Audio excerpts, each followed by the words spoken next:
India is witnessing history. For the first time after 127 years, the historic relics of Piprava have arrived in India. And this is not a simple mission that we are talking about.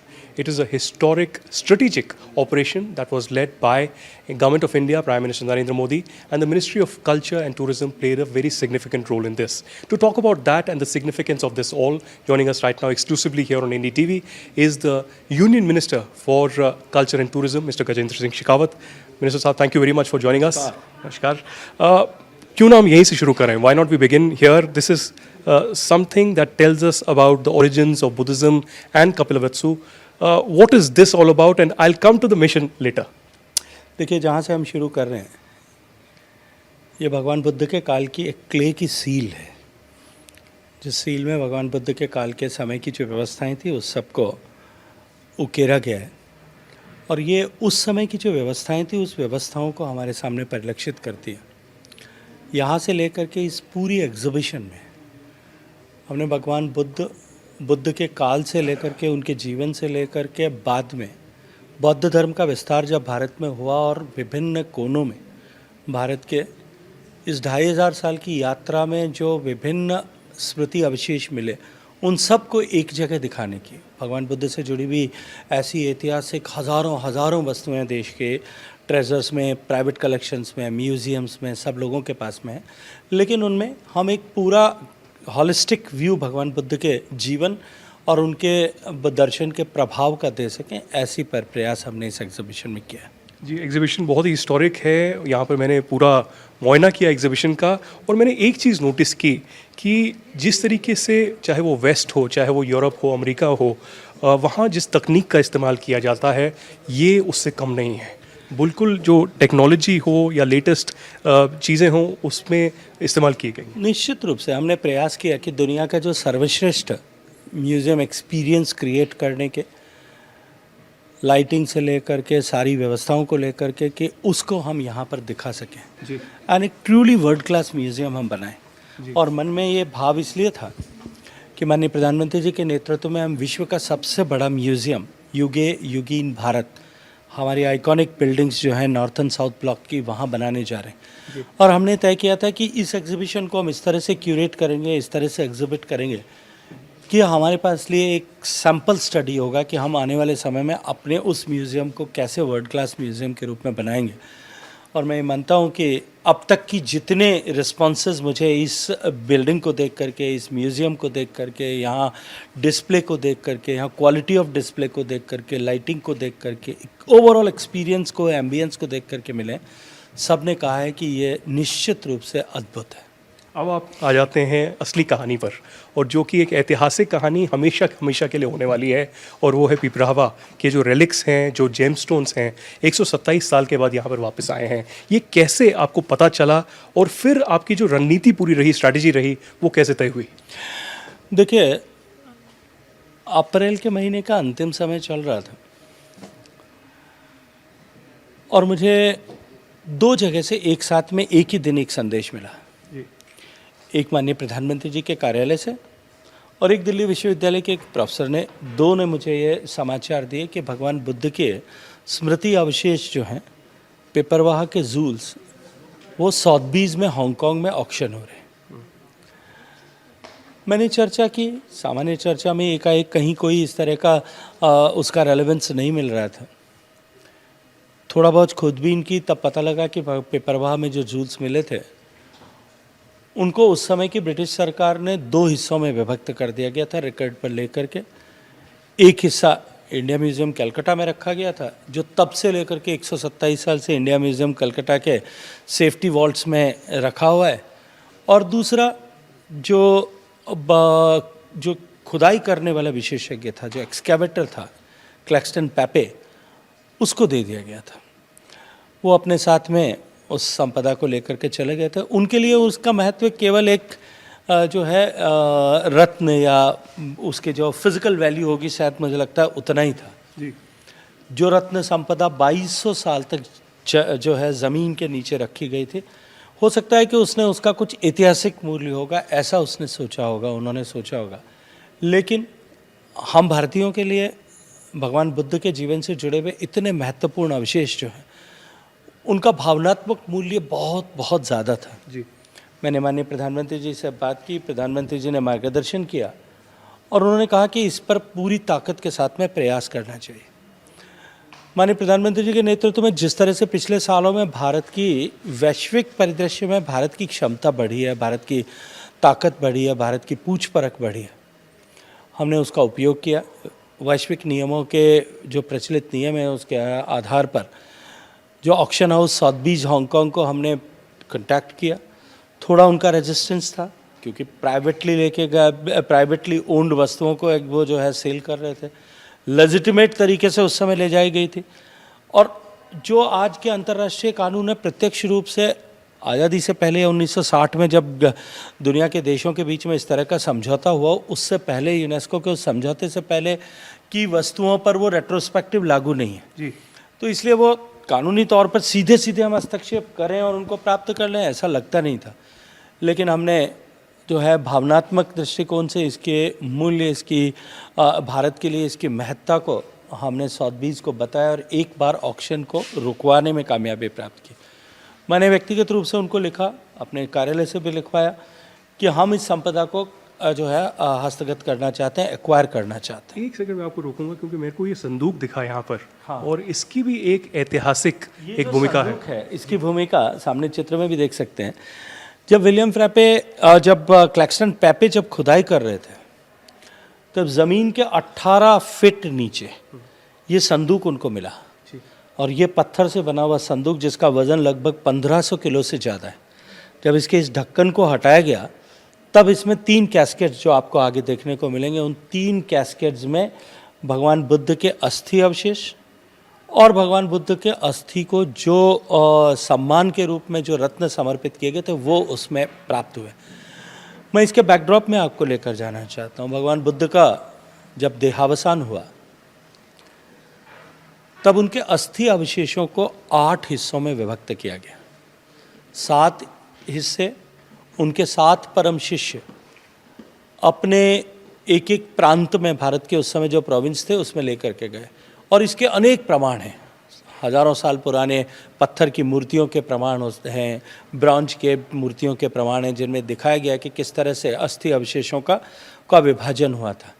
जो 8वां हिस्सा था वो भगवान बुद्ध की जो dynasty थी, जिस परिवार से वो आते थे, शाक्य डायनेस्टी ऑफ कपिलवस्तु, उनको दिया गया। भगवान बुद्ध के परिजनों ने, क्योंकि भगवान बुद्ध को उस समय तक निर्वाण प्राप्त ऐसा व्यक्ति की पहचान के रूप में पहचान लिया गया था, तब भगवान बुद्ध के परिजनों ने उनको उनके प्रति श्रद्धा व्यक्त करते हुए एक स्टेटिक के कैस्केड में बुद्ध के अवशेषों को रखा। उसके ऊपर लिखा कि हम भगवान बुद्ध के परिजन, परिवारजन, उनके बहनें, भाई, हम सब लोग उसको यहाँ स्थापित करते हैं। दूसरा, उस समय की प्रचलित परंपरा के अनुरूप परिवारजनों ने अपने अपने एक प्रिय जूल को भगवान बुद्ध को समर्पित करते हुए एक एक कैस्केड में ऐसा करके रखा। और ये संपदा जो है, ये संपदा भगवान बुद्ध की ये जो संपदा है, ये संपदा इस पत्थर के पेटी जो आपने अभी देखी, इस पेटी में बंद करके और इस संपदा को जो है वो ज़मीन के अंदर सुरक्षित कर दिया गया। जो जैसा मैंने बताया, बाद में विलियम पैपे जब उसकी खोज कर रहे थे तब उनको प्राप्त हुई। एक और चीज़, आप लीगल नोटिस की बात कर रहे थे कि जो आपने सॉथबीज जो वहाँ पर ऑर्गेनाइजेशन थी जो इसकी पूरी जो है ऑक्शन करने वाली थी, तो लीगल नोटिस तक बात आ गई। हाँ, हमने उनको लीगल नोटिस दिया क्योंकि लीगल नोटिस दिए बिना हम उनसे संपर्क नहीं कर सकते थे। हमने उनको लीगल नोटिस दिया कि आप जो है हमारी भावनाओं के साथ में खिलवाड़ करने और ये अनुचित है, गलत है। और एक लंबा नोटिस हमने दिया और एक ही दिन में कई सारा करस्पॉन्डेंस हमारा उनके बीच में हुआ और उस करस्पॉन्डेंस के आधार पर एक बार हम उस ऑक्शन को जो है वो रुकवाने में कामयाब हुए। मैं आपको दिखाना चाहता हूँ ये जो कैस्केट है। अब ये कैस्केट जो है जिसमें रेलिक रखे गया था और जिसमें ये जूल्स रखे गए थे, इसके अतिरिक्त भी उधर 2 कैस्केट आपको देखने को मिलेंगे। आप कल्पना करके अब इसको इस दृष्टिकोण से देखिए, 2500 साल पहले पत्थर को इस तरह से तराश करके उसका एयर टाइट ढक्कन सहित बना करके उसमें किसी चीज़ को रखा जाए। हमारी कला और हमारे कलाकार उस समय कितने उन्नत थे, कितनी परिष्कृत हमारी कला थी, जी। कितनी समृद्ध हमारी उस समय की आर्टिस्टिक जो है वो कैपेसिटीज़ थी। जी। तो उसका दर्शन भी हमको इसके साथ साथ में यहाँ होता है। आपको आगे देखने को मिलेगा जो इसी में जो सीरीज़ में से एक ये स्फटिक का कैस्केड है। इसको एक बार देखिए कि ये पूरी तरह से फ्लॉलेस क्रिस्टल है। क्रिस्टल को इस तरह से घड़ करके इससे बनाना, इसका एयर टाइट ढक्कन बनाना, इसका हैंडल देखिए आप एक फिश के शेप में है और उसके अंदर ठीक से आप करीब से देखेंगे आपको दिखेगा कि उसके अंदर सोने की पत्तियां भरी हुई है। आज भी अगर किसी कारीगर को बनाने का कहा जाए तो मुझे लगता है कि उसको चुनौतीपूर्ण लगेगा। ये जो हमारे सामने जूल्स हैं, भगवान बुद्ध के अस्थि अवशेष हमारे सामने हैं और उसके साथ साथ में जो है ये जो जूल्स सामने हैं ये हमारे इंडिया म्यूज़ियम के जो ट्रेजर में जो रखे गए थे और पिछले 127 साल से जो उसके अंदर दबे हुए थे, ये वो जूल्स जो हैं वो आपके सामने हमने यहाँ प्रदर्शित तो बेसिकली वॉल्ट के अंदर थे और पहली बार बाहर निकले 127 साल के बाद में।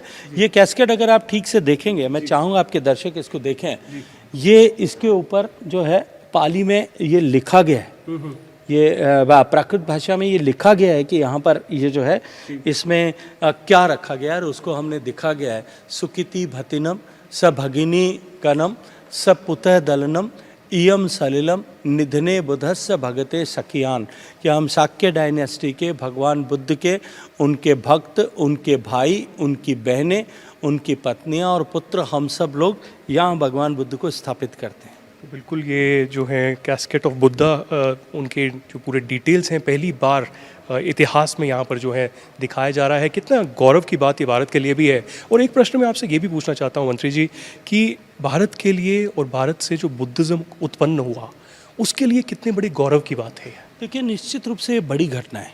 ये एग्जीबिशन अपने आप में एक बहुत बहुत महत्वपूर्ण घटना है। एक तरफ भगवान बुद्ध के स्मृति अवशेष जो 2000 साल से भी ज़्यादा ज़मीन में दबे थे और बाद में पिछले 127 साल बाद में समुद्रों के से द्वारा बांटे गए कॉन्टिनेंट्स की दूरी पर थे, वो आज एक बार फिर भारत में आए हैं। और ये इस तरह का रीयूनियन ऑफ रेलिक्स का ये एकमात्र ऐसा उदाहरण दुनिया में है। और मैं ये मानता हूँ कि ये केवल और केवल इसलिए संभव हो पाया कि माननीय प्रधानमंत्री जी का जो संकल्प है, जो कमिटमेंट है कि हमको विरासत का संरक्षण करना है। तो मैं बता रहा था, हमने उनसे बात की, चर्चा की, उनसे अब कहकर एक बार इस ऑक्शन को रुकवाने में कामयाबी प्राप्त की। जब ऑक्शन रुका तब हमने यहाँ से अधिकारियों के एक समूह को भेजा, उसने जाकर के इनको ऑथेंटिकेट किया और बाद में ये ट्रेजर को वापस लाना अपने आप में एक नायाब उदाहरण इसलिए भी बना कि ये पहला ऐसा प्रयास था कि जब पब्लिक प्राइवेट पार्टनरशिप में इस तरह का काम किया गया। और मैं विशेष रूप से धन्यवाद देते हुए उल्लेख करना चाहता हूँ गॉडरेज फाउंडेशन के आदरणीय पीरोज शाह गॉडरेज जी को। हमने उनसे संपर्क किया और उन्होंने स्वैच्छिक रूप से ये तय किया कि मैं इसके लिए जो है अपने फाउंडेशन से निवेश करना चाहता हूँ। हमने उनके साथ एक एग्रीमेंट किया। प्रधानमंत्री कार्यालय से हमने लगातार सब विषयों में उनको लूप में रख कर के अनुमति प्राप्त की और आज ये आपके सामने है। और ये पहली बार दर्शकों को मैं दिखाना चाहता हूँ, ये है वो जो अनमोल जेम्स हैं जो पहली बार 127 साल में यूके से फिर होते हुए अमेरिका होते हुए हांगकांग होते हुए भारत में आए हैं। आप इसके बारे में बताएं कितना कठिन था ये। सी द ब्यूटी, जैसा मैंने आपको डिटेल में बताया, एक बार इन रेलिक्स को इन जूल्स को देखना चाहिए। ये उस समय की हमारी 2500 साल पहले की उन्नत हस्तकला को दिखाता है। एक एक रत्न की हमारे यहाँ पहचान थी। एक एक रत्न को घिस करके तैयार करने की उस समय हमारे यहाँ विधा थी। जो सोने से बना है उसको गढ़ने की, उसको बनाने की, उसकी जो है कला हमारे यहाँ पे थी। डिफरेंट टाइप की मेटल की बीड्स, प्रीशियस स्टोन की बीड्स, उनको बनाने की परंपरा थी, उनको गढ़ने की व्यवस्था हमारे यहाँ थी। तो ये भारत कितना समृद्ध था, हमारे यहाँ तकनीकी कितनी उन्नत थी और लोगों की क्षमताएं कितनी थी, पहचान कितनी थी, उस सब का प्रदर्शन जो है इसके माध्यम से होता है। और मैं ये मानता हूँ कि ये जो माननीय प्रधानमंत्री जी के आशीर्वाद से प्रयास हुआ, इसने भगवान बुद्ध की परंपराओं का पालन करने वाले, बौद्ध धर्म का पालन करने वाले दुनिया भर के जो करोड़ों करोड़ों बुद्धिस्ट हैं, उनके मन में भारत के इस प्रयास के प्रति सम्मान तो सजित किया ही, भगवान बुद्ध की आस्था से जुड़े हुए इन प्रतीक चिन्हों के भारत आने पर उनके मन में एक संतोष का अनुभव तो हुआ ही, लेकिन उसके साथ साथ में भारत के लिए भी अत्यंत महत्वपूर्ण घटना हुई कि भारत का जो माननीय प्रधानमंत्री जी का जो संकल्प है कि हम अपनी विरासत का सम्मान करते हैं जी। और पिछले लगभग 27-28 दिन से ये एग्जीबिशन जब माननीय प्रधानमंत्री जी ने शुरू की है, तब से लेकर के हज़ारों लोग यहाँ देखने के लिए आए। मैं अभी जो यहाँ बच्चे जो लोग यहाँ पर एज असिस्टेंट काम करते हैं, हमारे इंटर्न्स जो यहाँ पे लोगों को इस एग्जीबिशन में एज गाइड काम करते हैं, मैं उनसे चर्चा कर रहा था। उनका कहना था जो यहाँ आता है वो अभिभूत हो जाता है और उसका भारत के प्रति सम्मान, हमारी विरासत के प्रति सम्मान और हमारी विरासत के प्रति श्रद्धा का भाव जो है, भारत देश की जड़ों के प्रति श्रद्धा का भाव और अधिक गहरा हो जाता है। देखिए मंत्री जी, मैं तो खुद कह सकता हूँ कि मैंने यहाँ पर जैसी अनुभूति की वो पहले तो कभी नहीं हुई है, और जिस तरीके से एक इंटरनेशनल लेवल पर एक जो क्वालिटी इस म्यूज़ियम की है अलग ही तरीके की है। लेकिन मैं आपसे ये भी पूछना चाहता हूँ कि क्या आपको ऐसी अपेक्षा थी जब हांगकांग में यह मसला आया कि एक रणनीतिक तौर पर और डिप्लोमेटिक तौर पर एक डिफ़िकल्टी होगी, क्योंकि हम एक चाइनीज़ टेरिटरी की बात कर रहे हैं और वहाँ से ये लाना, क्या ये चाइना को भी मुझे लगता है गवारा गुजरा होगा? देखिए, असंभव था लगता था जिस दिन ये सूचना आई थी और हमने पहला प्रयास किया था। तब जिन पहले लोगों से बात की थी डिप्लोमेटिक वर्ल्ड में, उन सब ने डिमोटिवेट किया था कि ये संभव नहीं है, क्योंकि वो लेजिटिमेट तरीके से ले जाए गए। पिछले 125 साल जब वो कानून लागू नहीं था, उससे पहले की अवधि के हैं, इसलिए किसी भी हालत में आप इनको वापस ले आओ ऐसी संभावना नहीं है। कोई भी, पहली तौर पर कोई भी राजी नहीं था। और मेरे विभाग के सचिव विवेक अग्रवाल उसी दिन डिपार्टमेंट में आए थे, पहली बार मुझे कॉल ऑन करने के लिए आए थे जब मैंने उनके सामने ये विषय रखा था। जब मैंने उनके सामने ये चर्चा की, मैं चाहता हूँ कि किसी तरह से भारत में ये आए, मैं धन्यवाद करता हूँ। उन्होंने कहा कि सर पूरा प्रयास करेंगे और भगवान बुद्ध हमें सफल करेंगे। और मैं मानता हूँ कि जब हमने प्रयास शुरू किया तब हमको लगता था कि ये एवरेस्ट पर चढ़ने के जैसा है, लेकिन शायद भगवान बुद्ध को एक बार फिर अवशेषों को लौट करके वापस भारत आना था। अपने आप सहजता के साथ में रास्ता सुगम होता गया। उसमें बहुत बड़ी भूमिका माननीय प्रधानमंत्री जी की, उनके कार्यालय की, उनके द्वारा खड़ी की गई भारत की वैश्विक ताकत की और वैश्विक पहचान की थी। एक आखिरी सवाल आपसे, बुद्धिज़्म को लेकर ही, आप हाल ही में लद्दाख भी गए थे और दलाई लामा भी यहाँ पर हैं, वो रहते हैं, तो बुद्धिज़्म को लेकर मैंने ये देखा है कि एक नई ऊर्जा पिछले कुछ सालों में भारत सरकार में भी आई है। एनुअल जो है प्रोग्राम्स भी होते हैं और ऐसा बढ़ावा दिया जाता है कि बुद्धिस्ट जितनी भी साइट्स हैं पूरे भारतवर्ष में, वहाँ पर एक ग्लोबल पिलग्रिमेज मैप के तौर पर लोग और आएँ। इस पर सरकार और क्या कर रही है? देखिए, निश्चित रूप से भगवान बुद्ध की कर्मभूमि, भगवान बुद्ध की परिनिर्वाण की भूमि और बौद्ध धर्म के आविर्भाव की भूमि भारत की धरती है।